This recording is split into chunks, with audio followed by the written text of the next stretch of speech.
Shabbat Shalom também a todos, Boker Tov, mais uma vez, Bruchim Habaim, sejam bem-vindos. Vocês estão acompanhando também via YouTube. Vamos então também ao estudo da nossa Parashá de hoje, Parashat Bereshit, como hoje comentou, voltamos, né? Renovamos o ciclo, né? Voltamos ao início.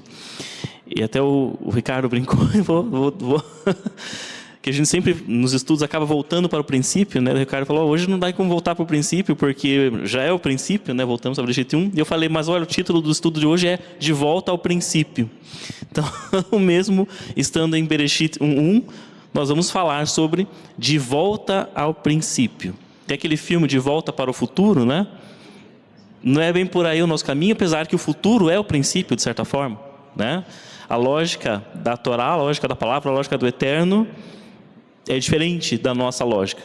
E acho que na lógica do eterno, o futuro é o princípio. Então, de volta para o futuro faz sentido, né? De certa forma. Tá bom? Mas o nosso estudo é de volta ao princípio. Então, como nós já lemos aqui, Bereshit, Gênesis 1.1 até o 6.8, a Haftará, a porção dos profetas Ishayahu, Isaías 42.5, 43.10, e a porção da Brit Hadashá, da Nova Aliança, Novo Testamento, Yohanan, João 1, do 1 até o 5. Tá? Antes da gente falar, então, o que é o De Volta ao Princípio, os tópicos dessa Parashá, né? Essa Parashá ela é riquíssima, né? Ela vai até o capítulo 6, então muitas coisas ocorrem ali ao longo dela, começando, claro, com a criação. Vamos passar pelo Shabat, né? Que é colocado ao final, quando o Eterno cessa de criar, né? Ele então estabelece o Shabat, ou seja, ele vem até antes, lá antes do povo judeu, né? Antes de Abraão. Então é algo para todos. Né? Não é algo só... Claro que os judeus estão intrinsecamente conectados ao Shabat como uma aliança, né? Como um fator também de união do povo, como um fator de identidade do povo.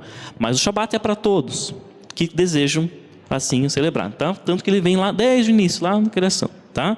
Aí vai falar da criação, né, do homem, com Adão, com Rava, com Eva. Né? Vamos conhecer as duas árvores que haviam no Gan Eden, no Jardim do Éden, a árvore da vida e a árvore do conhecimento do bem e do mal. Vamos ver as consequências de quando Eva, Havá e Adão comem do fruto da árvore do conhecimento do bem e do mal. Né? Aí vem a história de Caim e Hevel, Caim e Abel. Né? Terrível história de Caim e Abel, de certa forma. Né? O primeiro assassinato, né, da história do ser humano. Aí vamos falar sobre as gerações de Adão. Vai lá a genealogia de Adão, desde Shet até chegar em Noah, que é o nosso próximo, né, personagem ali na próxima porção. E vamos ver sobre a corrupção do ser humano, né, quando chega aquele ponto crítico em que o Eterno anuncia que virá o dilúvio. Aí vem a próxima Parashá, que é Noah, né, Noé. Tá? Mas o nosso tema hoje então é de volta ao princípio. E para a gente iniciar esse estudo, a gente vai lançar uma pergunta. Já que falamos de criação, né, vamos lançar a pergunta, que é uma pergunta que muitas pessoas se fazem, né, e a gente às vezes talvez se faça: por que ou para que nós somos criados? Por que ou para que o ser humano foi criado? Lá fora as pessoas às vezes não se perguntam por que foi criado, né? Porque às vezes não creem, né, no Criador. Então ela vai perguntar assim: qual que é o sentido da minha vida, né? Qual que é o propósito da minha vida? Que de certa forma é a mesma pergunta, né? Por quê? Por que eu existo? Para que nós existimos, né? Aqui, se nós lemos aqui em Bereshit, em Gênesis, então quando o ser humano é criado, capítulo 1, né, verso lá no final do capítulo 1, nós vamos ver algumas coisas que são colocadas ali quando o Adão é criado, né? Por exemplo, vai dominar sobre os animais, né? Então a sua função é dar nome, né? E dominar sobre os animais, sobre os demais seres viventes. Vocês vão multiplicar-se e encher a terra, né? Vocês vão comer vegetais, está lá no final de Gênesis 1, fala, né, que toda árvore era para eles comerem, exceto, claro, a árvore do conhecimento do bem e do mal, né? Então temos essas três coisas colocadas aqui em Bereshit quando o homem é criado. Mas será que este é o nosso propósito? Dominar sobre os animais, multiplicar, né? Encher a terra, sermos frutíferos e comermos vegetais? Será que só este é o nosso propósito? Só essa é a nossa missão? Porque é isso aqui que está no texto, de uma maneira explícita, né? Se a gente for pegar o texto aqui e ler assim, reto, vou ler aqui para saber qual é o propósito do ser humano. Você vai achar que é isto aqui. Se você não cavar, né? Então o propósito é esse, só, né? Então, vamos supor uma pessoa que cumpriu que domina sobre os animais, né? Que tem lá um bichinho de estimação em casa, né? Você domina ele, né? E aí você já casou e já teve filhos. Aí você come vegetais. Pronto, cumpriu o propósito. Acabou. Né? Daí acabou. Então, como é que fica, né? Será que é só isso mesmo, né? Será que esse é o caminho para nós encontrarmos sentido na nossa vida? É isso? Então, fazer essas coisas, acabou? Né? Tem um ditado popular, nem sei de onde que vem, né? Que fala que o homem tem que plantar... Como é que é? Escrever um livro, ter um filho, plantar uma árvore... Isso, tem esse, né? Mas tem um ditado popular fora da palavra que o pessoal fala por aí, que é uma coisa assim, né? Também, né? Que é a mesma coisa. Então, eu fiz aquilo ali e acabou, não preciso fazer mais nada, né? Mas aqui no texto, de uma maneira explícita, de uma maneira assim que você pega numa leitura naquele nível, o pshat, né? Que é o mais básico, né? Se você pegar o pshat aqui, você não vai achar mais nada aqui em Gênesis, né? Sobre isso. Mas, né? Se a gente começar a cavar e pegar de uma maneira implícita, começar a caminhar lá para um remes, para um sod, né? Você vai ver que o texto dá uma sugestão diferente aqui. Em um certo versículo, né? Que nós vamos chegar nele aqui, que vai falar de um elemento muito forte, muito poderoso ali, de uma figura muito poderosa que havia no Gan Eden, que é a árvore da vida. Né, a árvore da vida que estava lá no meio do Éden. Então, a gente for para Gênesis 3, 24, aqui quando já Adão e Havá já haviam comido, né, do fruto da árvore do conhecimento do bem e do mal. Que, como nós já falamos aqui tantas inúmeras vezes, mas eu vou reforçar porque é sempre bom a gente lembrar, que a árvore do conhecimento do bem e do mal não era eu saber o que é bom e o que é ruim. Não é só isso, né? Porque eu saber o que é bom e o que é ruim, o que tem de mal nisso, né? Se eu não sei o que é mal, como é que eu vou não cometer o mal? Então não era isso a árvore do conhecimento do bem e do mal. Não é eu saber que isso aqui é bom, que isso aqui é ruim. Conhecimento do bem e do mal no sentido de eu dizer o que é bom para mim, eu sou o meu juiz, eu digo, não eterno, não, o Criador não tem que dizer o que é bom para mim, não. Eu digo o que é bom, o que é mal para mim. Tanto é que se você lê lá em Gênesis, quando Havá come, antes dela comer, a palavra diz que ela viu que era kitov, que era bom, imitando o que o Eterno fez ao longo dos dias da criação. Sempre que ele criava, ele dizia que viu que Deus que era bom. Quando Eva, antes dela comer, ela diz, viu Eva que era bom. Ela tira do Eterno esse julgamento e traz para si. Ela já peca antes de comer. Aí entra no que o Roxo comentou aqui sobre Yeshua, né? Quando ele fala sobre adultério. Você não chegou a cometer ainda lá o adultério, mas olhou, já pensou, opa, pecou. É nesse nível. Quando Havá, antes dela comer, ela já pecou. Já viu que era bom, ou seja, ela já decidiu que era bom para ela. Então, já vem antes, né? Então, esta era a árvore do conhecimento do bem e do mal. Eu sou o meu juiz. Eu digo que é bom, que não é bom para mim, e não o Criador. O Criador não sabe de nada, eu sei. É isso, nesse sentido, tá? Tanto é que quando vem Caim e Abel, o que acontece? O irmão mata o outro, Caim mata Abel, por quê? Não, eu não quero que ele exista. Não é bom para mim que ele exista, tá? É nesse nível, tá? Nesse ponto. Mas aí vem então lá as consequências, né? Então em Gênesis 3, 24 vem dizendo que o Eterno expulsou o homem do Gan Eden, do jardim do Éden, e colocou ao oriente do jardim do Éden os querubins e a lâmina chamejante da espada que se volvia para guardar o caminho da árvore da vida, né? Então temos isso aqui. Depois que eles comem daquela árvore do conhecimento do bem e do mal, se tornam seus próprios juízes, né? Eles ouvem as consequências e nós temos esse verso aqui, curioso, no mínimo, né? Que vem lá 2 querubins com espadas flamejantes, ficam lá na entrada, né? No caminho para o jardim do Éden, evitando que Adão e Havá e seus filhos voltem para aquele jardim, porque não podiam mais comer da árvore da árvore da vida. É por isso, né? Mas é curioso aqui essa imagem, né?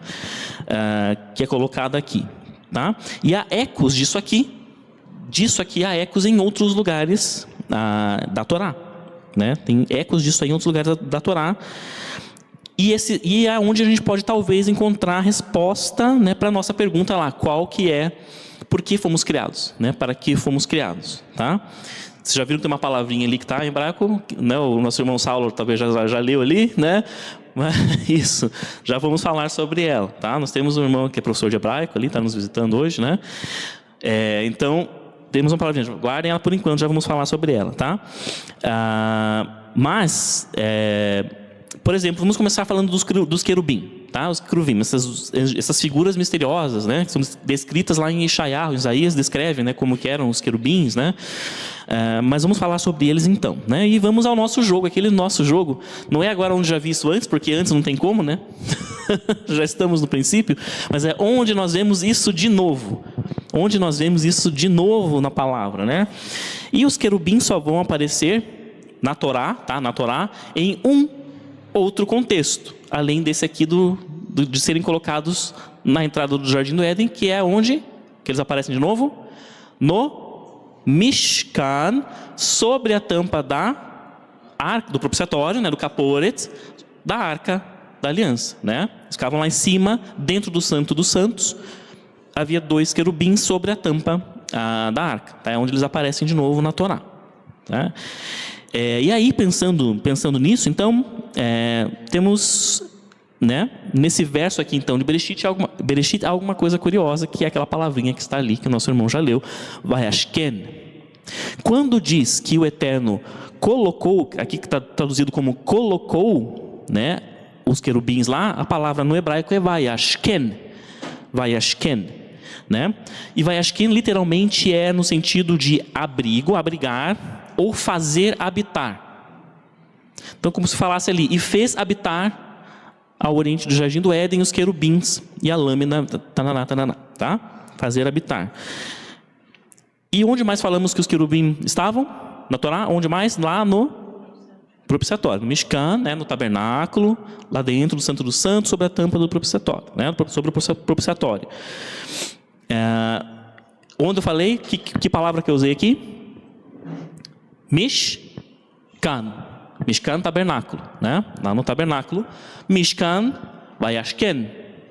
Mesma raiz. Mishkan é o substantivo daquele verbo que está ali conjugado Vayashken, tá?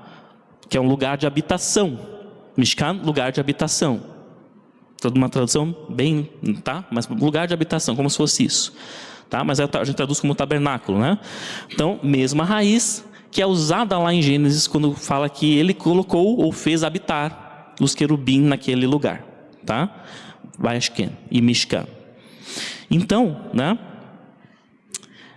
Nós temos uma conexão aqui entre os 2 elementos, óbvia, né? Não é por acaso, nada na Torá é por acaso, que aquela palavra é usada ali em Gênesis e depois vem o Mishkan, lá depois em Êxodo, né? Então temos uma conexão, 2 querubins relacionados a Mishkan, Vayashken, essa raiz, tá? Ao fazer habitar, a habitar, tá? Temos uma conexão. Mas vamos então ver, em cada um dos elementos aqui, em cada um dos contextos, perdão, o que os querubins estavam guardando? O que eles estavam guardando aqui em Bereshit e o que eles guardavam lá no Mishkan? Em Bereshit eles guardavam, está escrito ali, o caminho para a árvore da vida, né? Eles ficavam ali para ninguém ter acesso à árvore da vida. Eles estavam no caminho da árvore da vida, guardavam o caminho da árvore da vida. E lá no Mishkan, o que eles guardavam? O que tinha dentro da arca? As 2 tábuas, as Luchot Abrit, né? As tábuas da aliança, que eram o quê? O resumo da Torá, não é? Os 10 mandamentos, as 10 palavras, são o resumo da Torá, que ficavam dentro, né, da arca, um dos elementos que ficava dentro da arca da aliança, né? Então, qual que é a conexão entre estas 2 coisas? Pensando na árvore da vida, né? Vamos para o primeiro elemento aqui, a árvore da vida. Onde mais nas escrituras, e agora vamos pegar só o Tanar, tá? Só o Torá, Nevim, Ketuvim, só o antigo, entre aspas, antigo Velho Testamento. Onde mais nós vemos aparecer a árvore da vida nas escrituras, né? Tanar, do tempo de Yeshua, vamos colocar assim, quando não tinha ainda Brit Hadashah. Onde mais nós vemos esta expressão?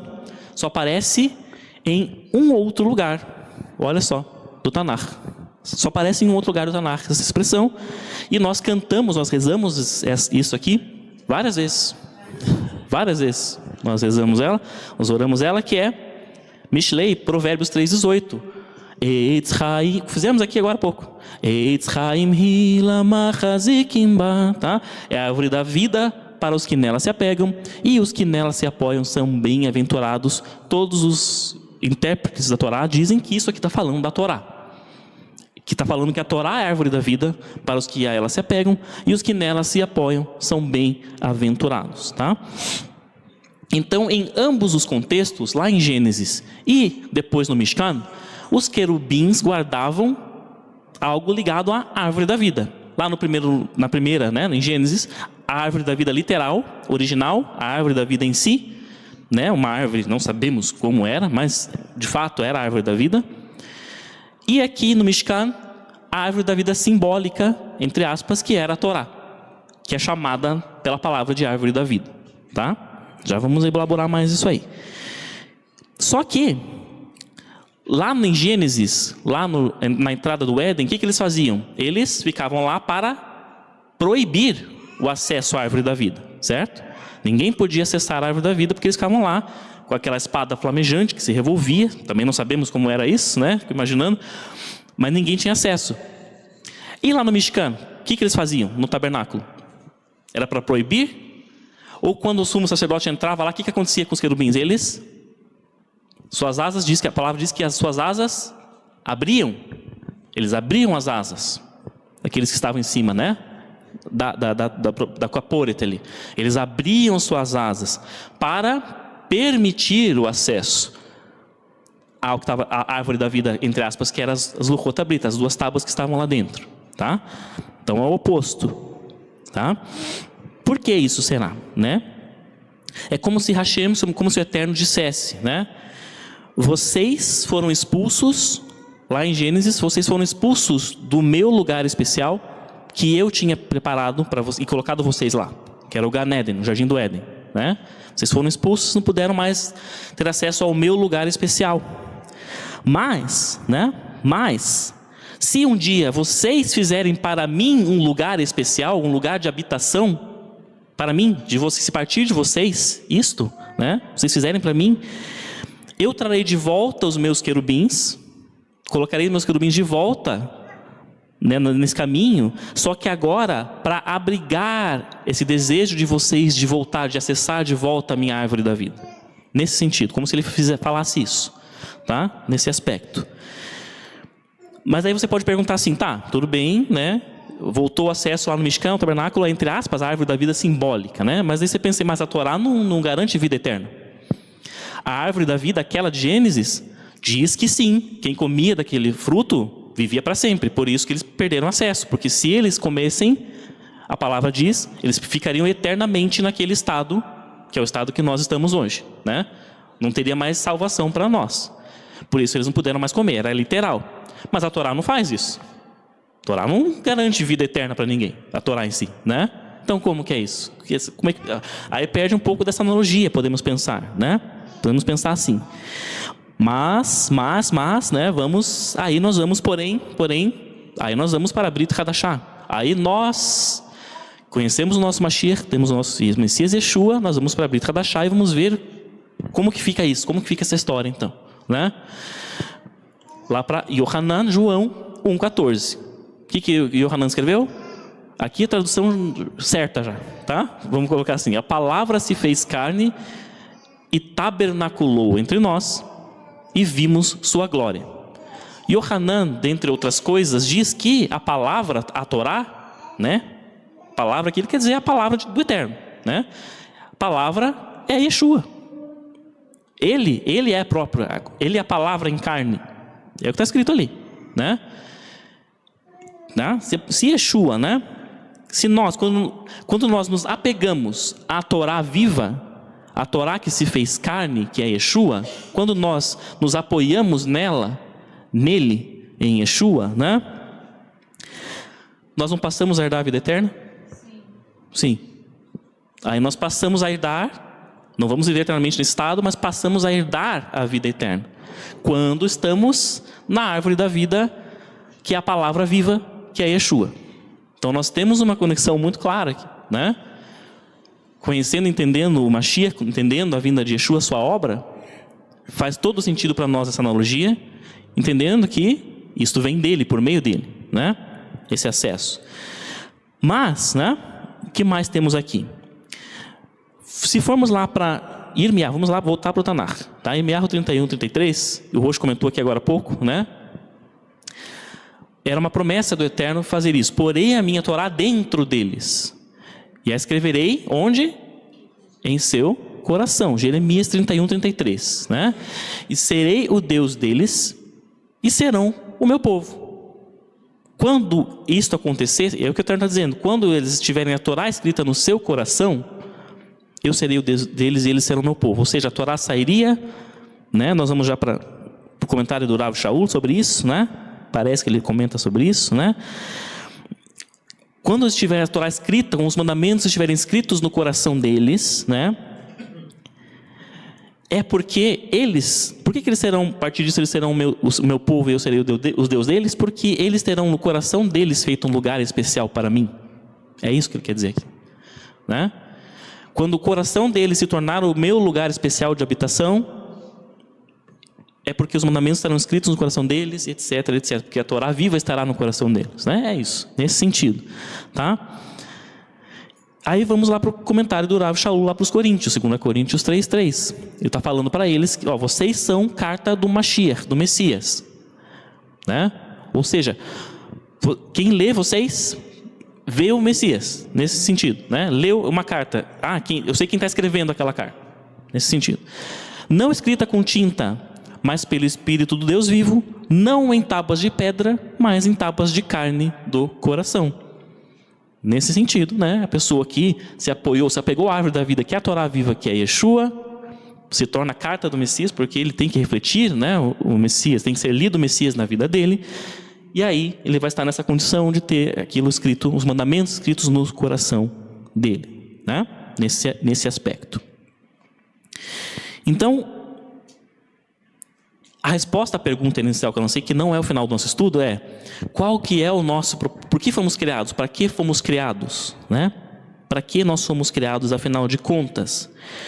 E a resposta é essa. Nós somos criados para criar, já que fomos expulsos pelo nosso pecado, vamos assumir, né, como nosso, lá de Adão e Havá, dos nossos pais, né, Adão e Havá, já que fomos expulsos do lugar especial que ele tinha feito para nós, nos colocado lá, então... nós, criando esse lugar especial para Ele, no nosso coração, na nossa vida, voltamos a nos relacionar com Ele.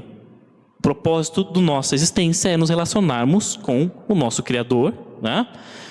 Uns com os outros, e dividirmos um lugar especial entre nós e Ele, tá? Só que, porém, né, todavia, isso acontece aqui, nós estamos nessa busca, todos nós, né? Temos essa busca, estamos aqui, queremos em Yeshua, aceitamos Yeshua, caminhamos para isso. Tropeçamos, né? Eu falo por mim, mas caminhamos para isso. Temos esse esforço, né? Desejamos isso, ansiamos por isso, né? Mas aqui neste mundo, agora, um propósito que é para agora, né? Inclusive para nós termos carta do Messias, para que as pessoas vejam o Messias quando nós estivermos lá fora, né? Também, inclusive por isso. Mas, né, nós fazemos isso aqui, né? Só faremos isso em meio a dor e sofrimento, porque nossa vida não é fácil, né? Todos sabem, todos aqui têm suas lutas, suas batalhas, nossa vida não é fácil, né? E nós tentando ainda viver os princípios do Eterno, vivenciar, manifestar, falar sobre os princípios do Eterno, né? Neste mundo, o sofrimento é maior ainda, né? Seja pela perseguição, seja por N motivos. Então, o propósito do Eterno, será que é que nós façamos isso só nesse sofrimento, nessa dor? Ou essa promessa que ele faz, lá em Jeremias, ela é multifacetada, ela é dupla ou multifacetada como tantas outras, por exemplo, a vinda do Mashiach, né? A vinda do Messias, não era uma vinda só, já falamos sobre isso aqui recentemente, né? Era uma promessa que é feita, mas que ela tem vários aspectos, várias formas de cumprimento, é isso que eu quero dizer. Será que isso aqui também tem, ok, é para agora, ok, vivemos isso agora, buscamos viver isso agora, mas não é fácil, é sofrido, é difícil, somos pisados, né? penoso muitas vezes, o que nós passamos, né? Mas será que é só isso e acabou então? Ou isso se reflete de outra maneira, né? Vamos ver então, né? Falamos do princípio, nós falamos aqui, estamos na paraxá do princípio, Bereshit, certo? No princípio. Mas agora a gente vai para o fim. Vamos para o fim, né? Vamos lá para Apocalipse, porque Hashem, o Eterno, ele tem um objetivo final para nós, né? E nós sabemos, né? Tem um objetivo final. E qual é esse objetivo final, senão que nós voltemos para o Éden, entre aspas, né? De certa forma. Vamos ver então, vamos lá para Apocalipse. Penúltimo capítulo da Bíblia, penúltimo capítulo da palavra, penúltimo capítulo do Apocalipse, 21, verso 1. Então vi um novo céu e uma nova terra, pois o primeiro céu e a primeira terra tinham passado e o mar já não havia, né? E aqui, onde estamos aqui? Agora vamos um pouquinho em escatologia. Eu gostava muito antes, agora não estudo muito mais, mas vamos um pouquinho em escatologia aqui. Que momento é este aqui, né? Tivemos Apocalipse 20, a descrição do que nós queremos que seria o milênio, né? Quando Yeshua vem como rei, filho de Davi, né? O Mashiach ben Davi, o Messias filho de Davi, vem para reinar fisicamente em Jerusalém, certo? Por 1000 anos, literal ou não sabemos, cremos que sim, né? Mas Yeshua estará reinando em Jerusalém. Fato, né? Fato, tá? E nesta configuração haverá paz, né? Por 1000 anos, certo? Um reinado de paz. Porém, estarão nesse reino aqueles que já, talvez nós, não sei, né? Aqueles que já criam em Yeshua, ou foram arrebatados, ou morreram antes, né? E depois serão ressuscitados. Estaremos numa outra configuração, nós, talvez, né? Mas continuará existindo pessoas aqui, pessoas, né, normais, tá? Nesses 1000 anos. Tanto que ao final dos 1000 anos, o Apocalipse vai dizer que algumas pessoas, talvez uma multidão, vai se rebelar contra o reino de Yeshua. Influenciados por Satã, né? Por Satã, enfim. Essas pessoas vão se rebelar contra Yeshua, que será a derrota final delas, de Satã em si. E fala que a morte e o inferno serão lançados no lago de fogo e enxofre. E aí eu vou deixar uma curiosidade, uma coisa para vocês pensarem, não sei, eu não cheguei a uma conclusão. Como que o inferno vai ser jogado no lago de fogo e enxofre? Para refletir, não vou falar disso agora, para refletir, mas é curioso, né? Fala que a morte e o inferno vão ser lançados no lago de fogo e enxofre. O que isso significa? Não sei, tá? Mas fica para refletirmos. Então vem isso, a derrota da morte, inferno, etc, etc, etc. E vem Apocalipse 21, com este novo céu, essa nova terra. De uma maneira, lembrando que esse novo, se a gente pegar, né, a palavra, vamos pensar que o Yohanan João que escreveu isso, né, reportou isso, ele estava pensando em hebraico, né, na sua língua. Hadash, novo Hadash. Como a gente fala Brit Hadashah, a nova aliança, mas esse novo pode ser um renovo, né? um renovar, uma renovação, nesse sentido, né?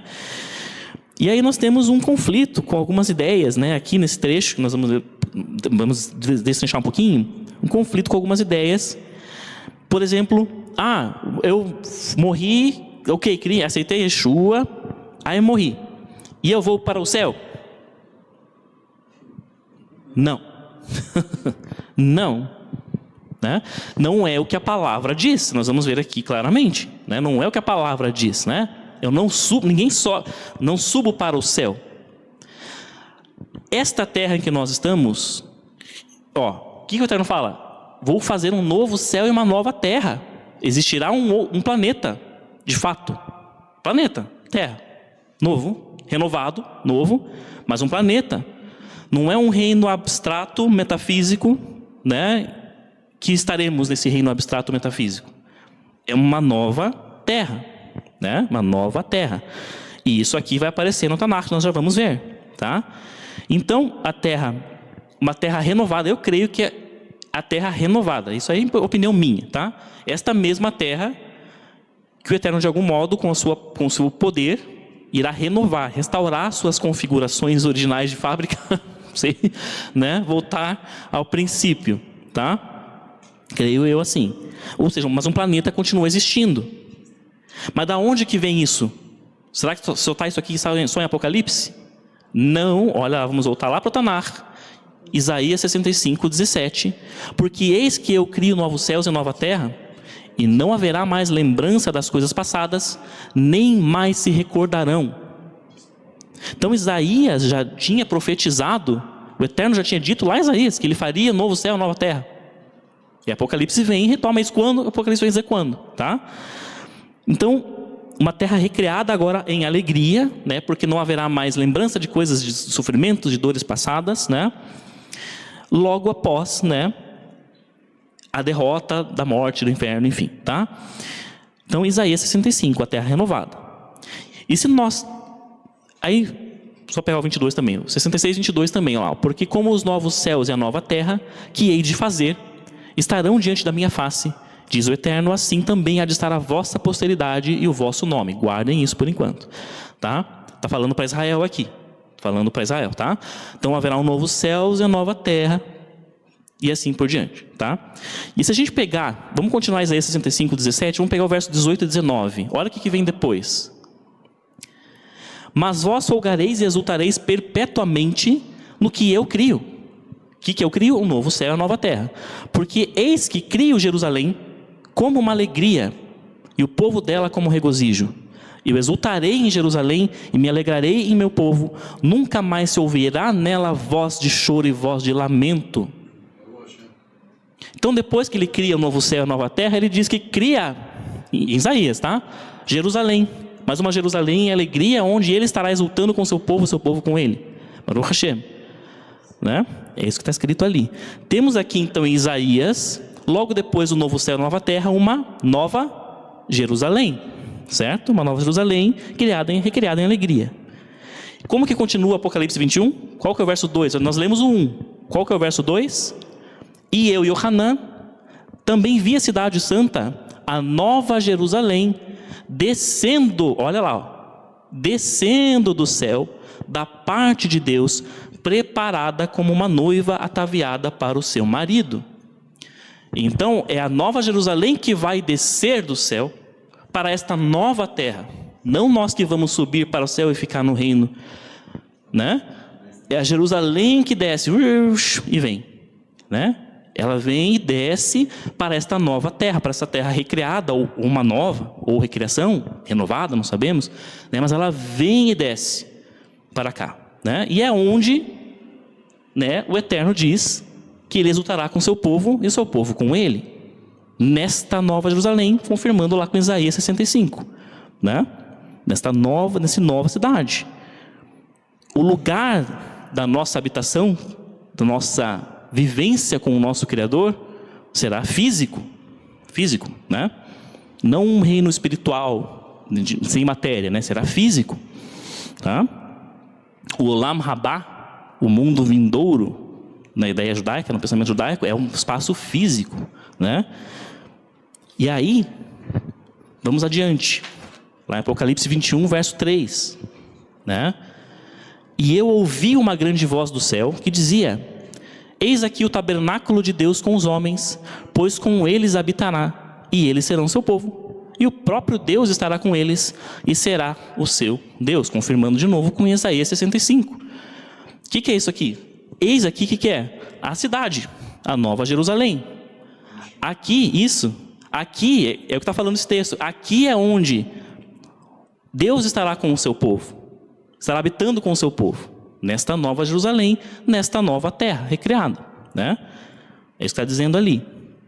É o cumprimento do propósito do Eterno para conosco que está aqui, né? É aqui, o auge aqui, ó. É o que ele deseja, é o que ele anseia. Verso 3 do capítulo 21. Quer estar conosco, mas nesse espaço propício. Já vamos entrar nisso, né? Para isso.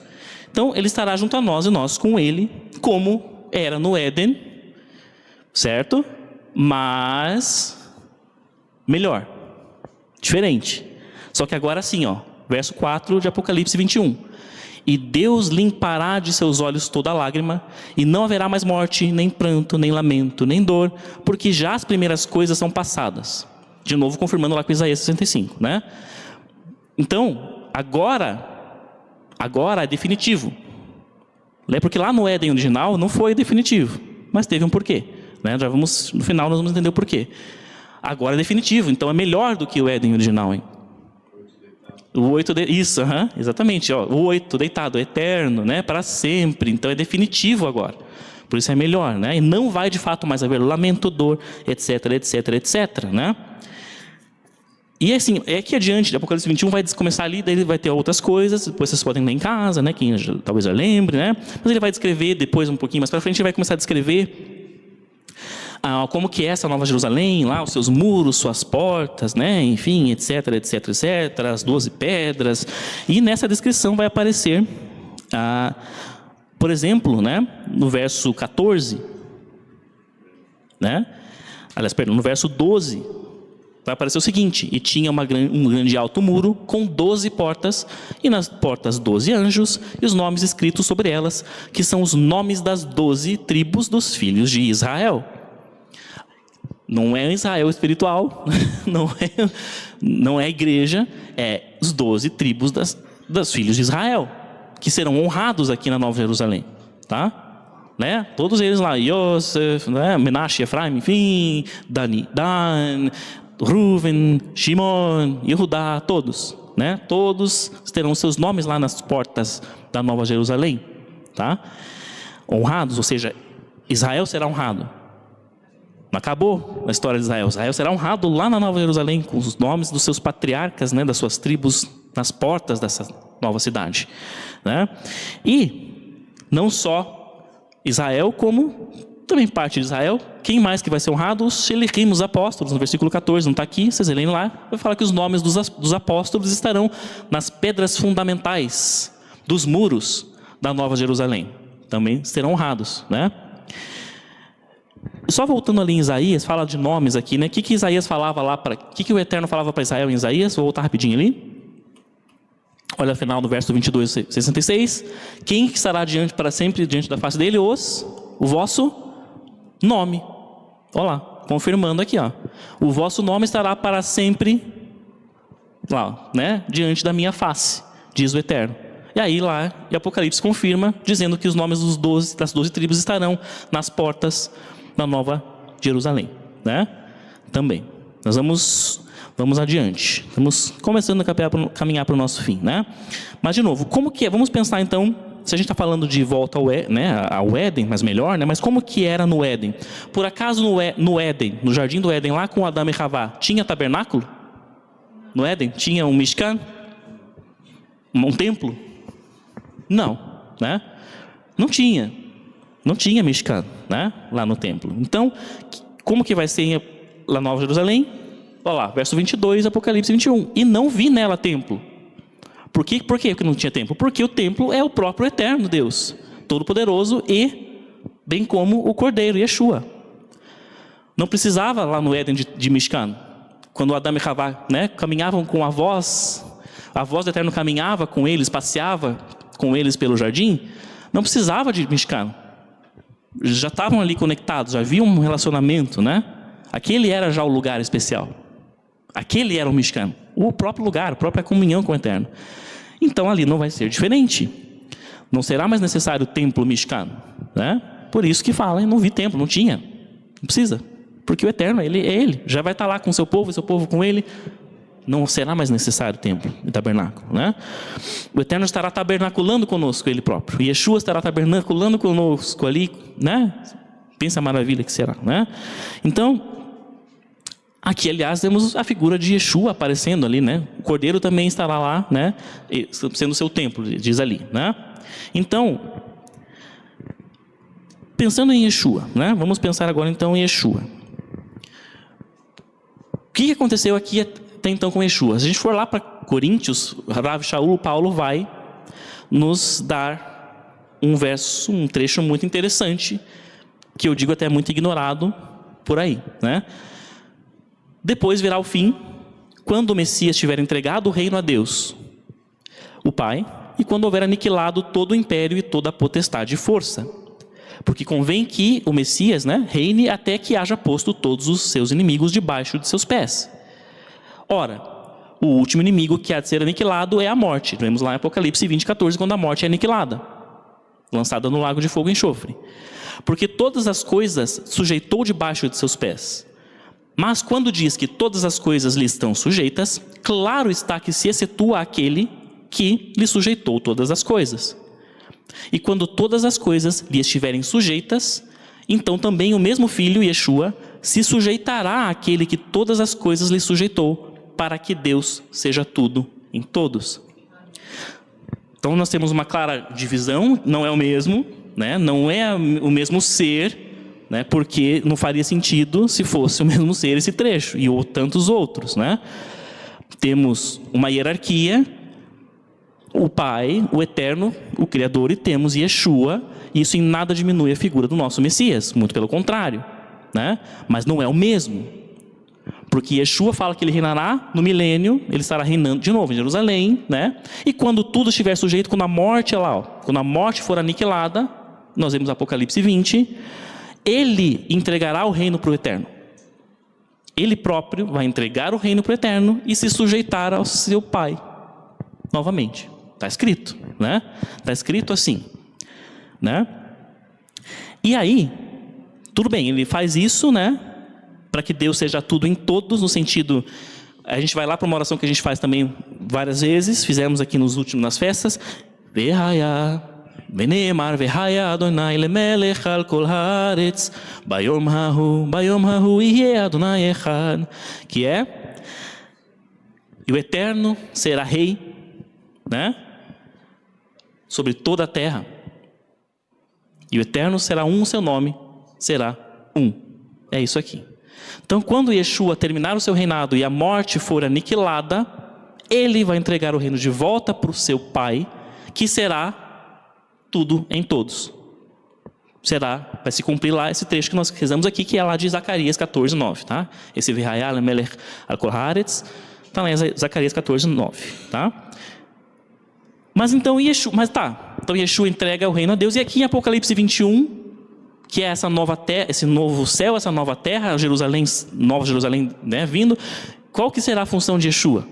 Se ele não vai estar reinando fisicamente, mais nesse sentido, né? Se ele vai entregar o reino de volta, qual que será a função dele?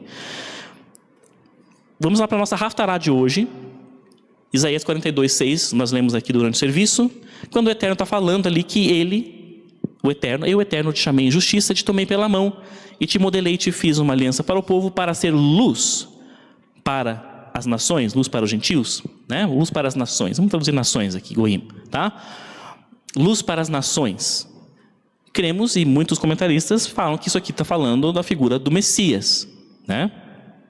Então, Eterno falando para ele, ó, te separei, né? Te chamei pela mão e te coloquei por luz para as nações. Tá? Então nós temos a figura do Messias associada à aliança e à luz, né? E isso, Yohanan, João, o apóstolo João também faz isso. Nós lemos aqui também durante o serviço, né, quando Yohanan fala lá em capítulo 1, versos 4 e 5, que nele, ou seja, em Yeshua estava a vida, e a vida era a luz dos homens. E a luz resplandece nas trevas, e as trevas não a suprimiram, né? Então ele também associa Yeshua com, né, a luz. E Yohanan aqui ele claramente parafraseia, né, no início do seu livro, ele está fazendo o quê? Parafraseando o princípio. Ele fala, né, no princípio, etc. No princípio era a palavra, né? Ele está parafraseando o Gênesis, Bereshit, fazendo uma paráfrase. E ele coloca Yeshua ali, dizendo que ele esteve presente e foi fundamental para, né, a criação, sendo ele a própria palavra. É isso que Yohanan diz, tá? E ele associa aqui o Messias com a luz. E no aspecto de luz, então, nós temos algo curioso, já falamos aqui em outros estudos. O Rocha falou, eu também já trouxe, que é lá em Gênesis 1:3, a nossa paraxá de hoje, dizendo que quando o Eterno diz, né? Seja luz. Eu traduzi aqui já a tradução tá aqui, ó. Quem pegar a tradução da Sefer, tá aqui assim, tá? Não foi o Yaakov nem o Rocha que inventou. Está aqui na Sefer, eles traduziram assim: seja luz, e foi luz. Muitas traduções trazem, né? E disse o Eterno, haja luz e houve luz, né? Mais o verbo lihiot, né? Aí eu vou pegar o professor de hebraico lá, lihiot, né? Ele pode ser sim no sentido de haver, dependendo do contexto, mas ele pode ser aqui, Irie, seja. Como se o Eterno estivesse falando para alguém aqui. Ó, vem aqui, seja luz agora, e ele foi luz. Nesse sentido, tá? E nós vamos confirmar isso com outras coisas aqui, né? Cremos, né, hoje, que é Yeshua aqui. O Eterno pegou Yeshua e falou: Yeshua, agora você vai ser luz aqui, seja luz. E ele foi luz, né? Porque aqui, lembrando que não tinha sido criado ainda aqui nesse dia, aqui né? É o início, né? O caos. Não tinha sido criado a lua, sol, estrelas ainda aqui. Então, essa luz aqui foi uma luz primordial, um fenômeno desconhecido. Ou para nós não tão desconhecido assim, né? Creio que Yeshua foi estabelecido por luz. E aí, se a gente vê aqui no texto da Torá, toda vez que o Eterno fala, seja ou haja, né, tal coisa, e diz, e foi tal coisa, a única vez em que a palavra, esta coisa, né, que é criada, que é estabelecida, a única vez que ela é repetida é aqui, neste dia. Vai ri-or, fala de novo, foi luz. Todos os outros dias, podem pegar lá depois e ler, vejam lá no hebraico, na tradução mesmo, vai dizer, vai ri-ren, e assim foi. Todos os outros dias, todos, pode pegar lá. Todos os outros dias vai dizer, e assim foi. Não repete o que foi, a coisa. Só aqui diz luz de novo. Por quê? Nada na Torá é por acaso. A única vez em que o elemento é repetido é quando esta luz aqui é estabelecida. Tá? E nós vamos ver que or aqui, né? Ela aparece 5 vezes.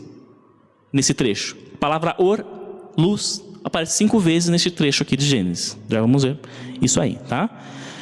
Aí eu fui atrás, então, né, de alguns comentários dos sábios sobre esse trecho. Porque eu queria ver o que eles tinham a dizer, né, sobre isso aqui. Se alguma coisa, eles também entendiam que havia algo diferente aqui, nesta luz. E aí eu encontrei coisas interessantes, para variar, né? Por exemplo, lá o rabino Sforno, que era um rabino italiano do século XVI, ele também comentarista de Torá, e ele vai dizer o seguinte, citando um trecho do Talmud, em que havia uma discussão dos rabinos, tá? Esta é a luz dos 7 dias, essa luz que fala em Gênesis 1:3, é a luz dos 7 dias, que foi usada para aqueles que foram criados sem uma semente, já guardem isso, e será usada novamente no futuro, olha lá, conforme as palavras dos sábios. Daí ele vai citar lá o que os sábios discutiram, tá? Então, o que está dizendo aqui, né? Que esta luz, né? Ela foi essencial na criação. O que é 7 dias? 7 dias da criação. Ela foi essencial nesta criação porque, segundo essa interpretação, esta luz permitia uma criação chamada, que a gente chama ex nihilo, o nome latino, né? A criação espontânea de algo sem semente. Porque todo ser, vamos parar para pensar, quase todo ser vivente, eu acho que todo, né? Agora eu estou indo longe, não sei, porque daí entro na biologia, não sei. Mas os seres viventes vêm de sementes, né? Nós vemos sementes, né? As plantas, enfim. E essa criação que ocorre, né? Quando o Eterno vai criando as coisas ali, nada começou de semente. Não tinha ainda, né? Ela surge do nada. Vem do nada. Então, segundo a interpretação dos sábios, foi aquela luz de Gênesis 1:3 que permitiu que isso acontecesse. Olha que interessante. Era uma luz que permitia uma criação nova, do zero, do nada. Nesse sentido aqui, tá? Nesse poder. Tinha esse poder de criar isso, de gerar isso, tá? E aí, né? Jacob, você achar aqui que você perdeu. Aqui, tá. Então, assim, né? Foi essencial para a criação, como nós vemos lá em Yohanan, que Yohanan fala que Yeshua, né, sem ele, nada do que foi feito se fez. Tudo foi feito por meio dele, ou seja, se ele era aquela luz que estava lá, tudo foi feito por meio dele, nada foi feito sem ele. Daí, tá aí, confirmando então isso aí. E aí tem mais um outro comentário também super interessante. A gente vai lá para o Kli Yakar, outro rabino, acho que é esse século XVII, se eu não me engano. E ele vai dizer o seguinte, também citando uma discussão dos sábios do Talmud, tá? A luz criada no primeiro dia foi escondida. Foi escondida. A luz do primeiro dia foi uma grande luz e ela foi então escondida. E os luminares que foram pendurados depois no quarto dia, eles não são a própria luz em si, mas eles sim receberam a sua luz de uma fagulha da luz maior que foi gerada no primeiro dia.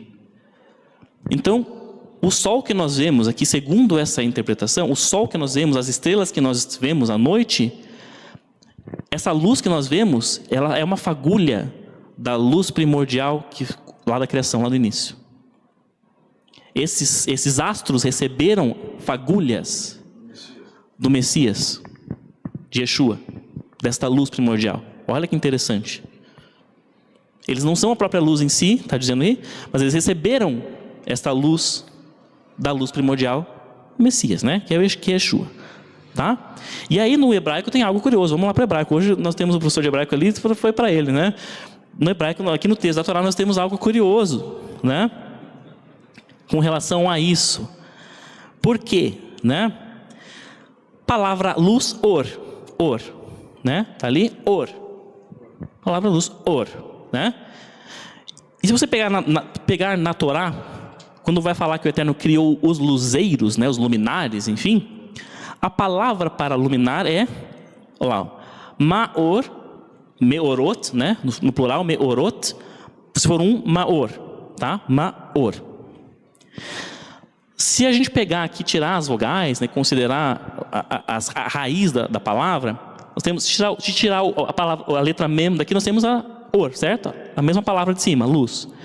Mem, esse mem aqui no hebraico, quando eu falo assim, o professor de hebraico me corrige, Ani Brasil. Eu sou do Brasil. Você vai para Israel, quando nós, profetizando, quando nós formos para Israel juntos, né? Nós vamos chegar lá e vamos falar, Anachnu mi Brasil. Muito em breve.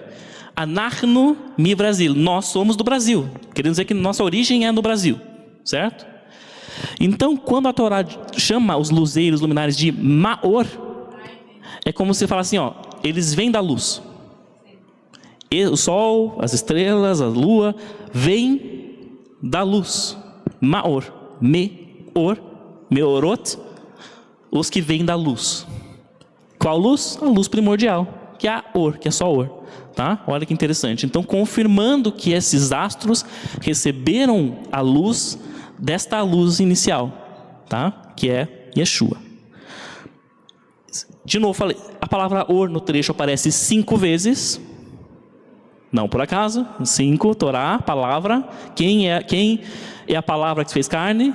Yeshua. 5 vezes aparece or aqui. Você pode ler depois no hebraico no texto. 5 vezes fala luz.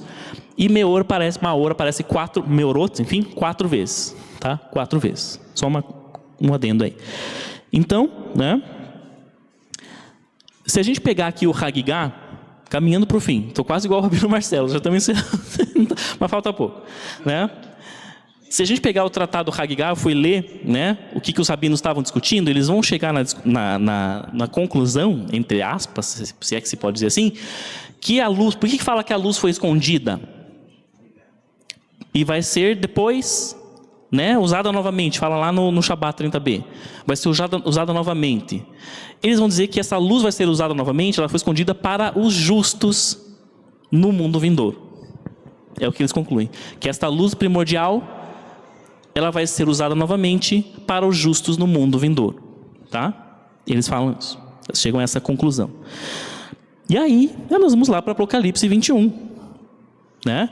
Verso 23, que vai dizer: e a cidade não necessita de sol, nem de lua, para que nela resplandeçam. Por quê? Porque a glória de Deus lhe dá luz. E quem que é a sua lâmpada? Quem que é a sua candeia? O Cordeiro. Como foi no princípio, o Mashiach Yeshua voltará a ser luz, a lâmpada que vai iluminar a cidade, né? Não precisa de sol e lua dessa vez, porque ele será a luz novamente, né? A luz que os rabinos concluíram que seria guardada de volta para os justos no final, no Olam Rabá. Olha lá, Apocalipse concordando com a opinião dos sábios, né? Então, tá aí. E um adendo, um parênteses, né? 3 coisas. Por que o Éden, esse novo Éden, né, essa nova terra, vai ser diferente do Éden original? Por quê? A conclusão nós vamos chegar daqui a pouco. Mas 3 coisas não vão existir lá que existiam no Éden original. Quais são essas 3? Uma já temos aqui, né? Não vai ter os luzeiros, né? Os luminares, né? Não vai ter mais, né? O mar também, mas pensando em elementos, não vai ter mais os luzeiros, né? Não vai ter mais noite, fala depois em Apocalipse no verso 24, não vai haver mais noite, porque não tem mais o sol e lua, vai ser sempre iluminado, né? Não vai haver mais noite, e não vai ter mais uma árvore que não vai ter mais. A árvore do conhecimento do bem e do mal também não vai existir mais. Não vai ter como tinha no Éden primeiro, né? Então são coisas que não vão ter, que vão ser diferentes do Éden original. E tem um porquê disso tudo, né? Tem um porquê. E aí, né? Vamos lá para o verso 24 também, tá? Apocalipse 21. Então, as nações andarão em sua luz, falando na luz do Messias, né? E os reis da terra trarão a ela seu esplendor e honra. Aí eu vou perguntar para vocês: nações vão continuar existindo? Ué. Ué. Nós não íamos ficar de branco, assim, de vestidão branco, cantando o dia inteiro? E cantando o dia inteiro, e cantando o dia inteiro, lembrando que não vai ter noite, então nós ficaremos cantando de vestidão branco o dia inteiro? Mas aqui está falando, e aqui nós já estamos no novo céu, na nova terra, que as nações, e os reis das nações. Então, nações vão continuar existindo, e reis vão continuar existindo.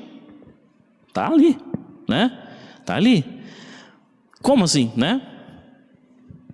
Então, as ideias que às vezes a gente cria, vamos ter cuidado com algumas coisas, né? Se a gente pega as coisas serão diferentes às vezes do que a gente imagina. Claro que não vai ser algo maravilhoso, já vamos entrar aqui, né? Mas o que será que o Eterno quer? Do que será que o Eterno se agrada? Né? E agora vamos pensar assim, numa diversidade, entre aspas, não é sair daí de fora, que agora, né, essa modinha aí, diversidade, que é só um tipo de diversidade que a gente sabe do que é. Não essa. A diversidade que o Eterno gosta, que Ele se agrada. Será que Ele não gosta de culturas diferentes? Cultura saudável, coisas saudáveis. Culturas diferentes, línguas diferentes. Será que Ele não gosta disso? Ele não acha isso lindo? Eu acho que Ele gosta. E isso eu creio, não vai mudar. Talvez tenha o Brasil lá no novo terra, o novo Brasil, um Brasil abençoado, restaurado, sem problemas, né? Com certeza. Não sei. Vocês podem falar, eu não vou falar aqui, tá? Né? Um Brasil restaurado, plenamente restaurado, né? Então as nações continuarão existindo, né? Só que agora de uma maneira diferente, claro, né? Teremos nações ainda. E para a gente encerrar agora sim, já que começamos falando da árvore da vida, e a árvore da vida lá na nova terra, no Novo Jerusalém, como é que vai ser a árvore da vida? Aí nós vamos lá, né? Ela aparece aqui de novo, claro, ela não podia faltar, ela aparece aqui em Apocalipse.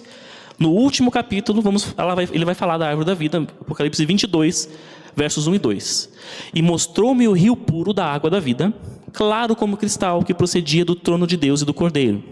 No meio da sua praça e de um e de outro lado do rio estava a árvore da vida, que produz 12 frutos, dando seu fruto de mês em mês, e as folhas da árvore são para a cura das nações. Amém? Eu vou apontar vou dar uma de sábio do Talmud, longe disso, tá? Mas sou longe disso. Mas vou apontar uma contradição no texto. Ué, não falou que não vai ter mais dor, lamento, morte, blá, blá, blá, por que cura então? Ué, quem precisa de cura é porque está doente. E aí? Apontei uma contradição no texto. Como assim cura para as nações? Né? Você não ia deixar de existir dor e tal, como assim? Né? Mas aí nós vamos fazer o nosso jogo. Já vimos isso em outro lugar. Vamos para o nosso jogo.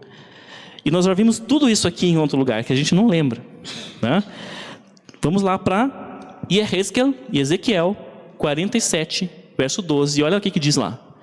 E junto do rio, à sua margem, de um e de outro lado, subirá toda sorte de árvore que dá fruto para comer. Não cairá a sua folha, nem perecerá o seu fruto.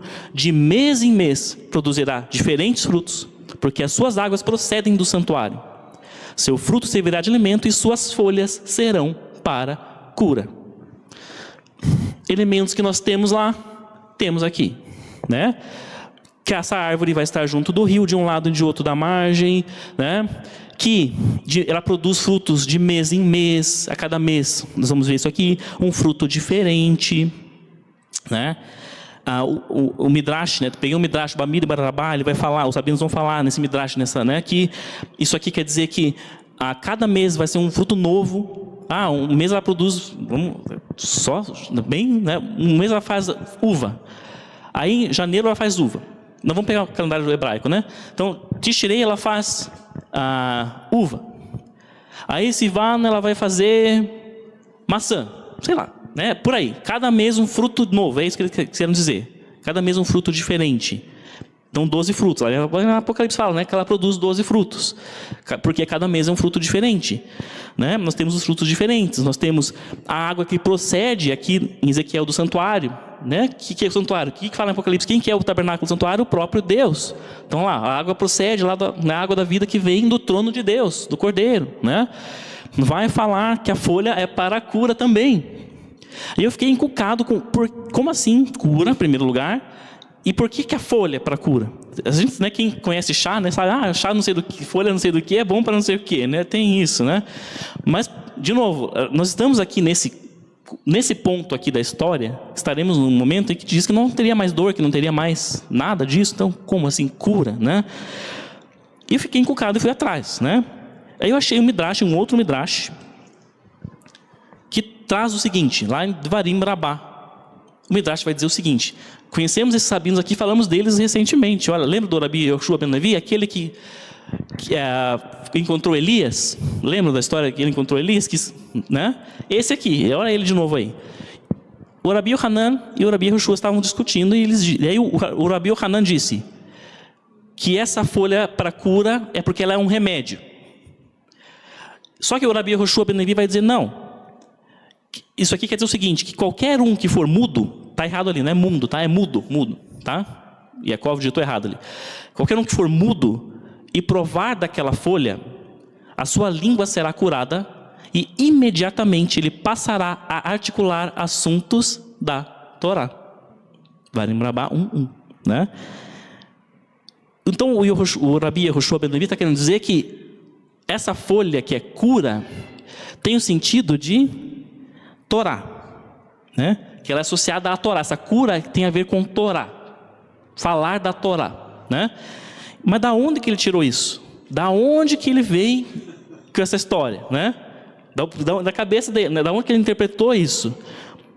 Primeiro trecho que ele cita daqui a pouco, ele cita um que a gente acabou já de falar aqui, que nós rezamos aqui toda Shabbat, que a Torá é a árvore da vida, para os que nela se apegam, e os que nela se apoiam são bem-aventurados. Ok. Né? Mas ele usa um outro trecho que vai esclarecer isso tudo, tá? O que tem a ver a cura com a língua? Tudo bem, a Torá é a árvore da vida, tá? A árvore da vida que sai a folha que dá a cura, tá? Mas o que tem a ver a língua, né? Aí vamos para Provérbios 15:4. Olha lá, o que fala? A língua curada é a árvore de vida, mas o falar enganoso quebranta o espírito. Mishlei é Provérbios 15:4, tá? Provérbios 15:4. A língua curada é a árvore de vida. Língua curada, né? A árvore de vida. Então o que quer dizer afinal, né? O que isso tudo quer dizer afinal? Que essa cura não é porque está doente, não é porque as nações serão doentes. É porque naquela configuração, naquele contexto, vamos voltar ali para fechar. Quando isso aqui estiver acontecendo, todos estarão comendo do fruto da árvore da vida, que é a Torá, né? E eles comendo a folha não, né? Não sei, mas essa folha, no sentido de eles estarão falando de Torá. Então estaremos nós falando de Torá. Não vai ter Lashon Hará. O nosso assunto será Torá. O nosso falar será Torá, nesse aspecto, né? Alguns rabinos dizem que o estudo da Torá vai continuar no mundo vindouro. tão profunda, intensa, imensa ela é, que mesmo no mundo vindouro nós vamos ter muita coisa para aprender ainda, muita coisa para discutir, muita coisa para falar. É nesse sentido, né? Aqui, tá? Então o que isso tudo, para fechando aqui a nossa ideia, né? Que isso tudo quer dizer afinal, né? Que nós viveremos aqui com o nosso Criador, né? Numa comunhão plena com Ele e com o nosso Messias, numa comunhão plena com eles, né? Como no Éden, porém, em estado definitivo, né? Falando sobre e vivendo a Torá, isso é comer o fruto e a folha ser cura para nós, né? Uma cura perene, que não vai, essa cura porque nossa língua não vai corromper mais, né? E, né? Desta vez, lá no primeiro Éden, o Eterno criou aquele jardim, colocou o homem lá, naquele lugar que era dele, para ter um relacionamento com o homem, certo? Com o ser humano. Aqui, esse lugar será uma criação conjunta. O Eterno criou lá o novo céu, nova terra, nova Jerusalém. Mas nós que já estaremos lá, também teremos criado para Ele o lugar para Ele. Nós teremos escolhido criar e estar naquele lugar, porque Adão e Havá não escolheram, né? O Eterno colocou eles lá no jardim disso. Eles não escolheram. Escolheram depois, né? Mas não escolheram.